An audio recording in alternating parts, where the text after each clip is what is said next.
آگ گلزار بن گئی۔ حضرت ابراہیم علیہ السلام کی ولادت مقام ہر مسجد میں ہوئی۔ اب کے والد کا نام تارخ تھا جو کہ مومن تھے، اب کے چچا آزر بت ساز اور بت فروش تھے۔ وہ جب اب کو بت بیچنے کے لیے بازار بھیجا کرتے تو اب یہ کہتے تھے، اے لوگو، یہ بت خرید لو جو نہ نفع نہ نقصان دینے والے ہیں اور خود اپنی حفاظت بھی نہیں کر سکتے۔ بعض اوقات اب بتوں کے گردن میں رسی ڈال کر ان کو گھسیٹتے تھے اور ان کی خوب تحقیر کرتے تھے۔ جب اپنے نبوت کا اعلان فرمایا تو اب سن شعور میں داخل ہو چکے تھے۔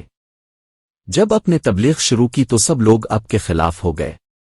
حضرت ابراہیم علیہ السلام کا نمرود بادشاہ سے مناظرہ ہوا تو اس نے پوچھا، تمہارا رب کون ہے؟ اپ نے فرمایا کہ میرا رب زندگی بخشتا اور موت دیتا ہے۔ یہ سن کر نمرود نے کہا، یہ کام تو میں بھی کرتا ہوں۔ اس نے اس وقت قید خانے سے ایک ایسے قیدی کو بلایا جس کو سزائے موت کا حکم ہوا تھا۔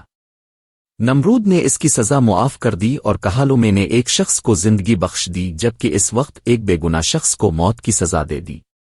وہ شخص جب جلاد کے ہاتھوں قتل ہوا تو نمرود نے کہا، میں نے اس کو موت دے دی ہے۔ حضرت ابراہیم علیہ السلام نے یہ سب دیکھ کر کہا، میرا رب تو ہر صبح سورج کو مشرق سے نکالتا ہے، تو اس کو مغرب سے نکال۔ یہ سن کر نمرود لاجواب ہو گیا، وہ ایسا نہیں کر سکتا تھا۔ حضرت ابراہیم علیہ السلام کے دلائل سے نمرود لاجواب تو ہو گیا تھا مگر دل سے دین حق کو تسلیم کرنے کے لیے تیار نہ تھا۔ اس نے اپنی قوم کے ساتھ مل کر حضرت ابراہیم علیہ السلام کو آگ میں زندہ جلانے کا منصوبہ بنایا۔ آگ جلانے کے لیے لکڑیاں اکٹھی کرنے میں ساری قوم نے حصہ لیا۔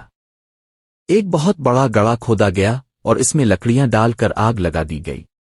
آگ کے شعلے آسمان سے باتیں کرنے لگے تھے۔ حضرت ابراہیم علیہ السلام کے دل میں اس آگ کا ذرا بھی خوف پیدا نہ ہوا۔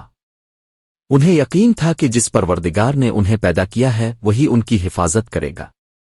ارشاد ربانی ہے، ہم نے حکم دیا، اے آگ تو ابراہیم کے حق میں ٹھنڈی اور سلامتی بن جا، اور انہوں نے ابراہیم کے ساتھ کا ارادہ کیا پس ہم نے ان کو ان کے ارادہ میں ناکام بنا دیا۔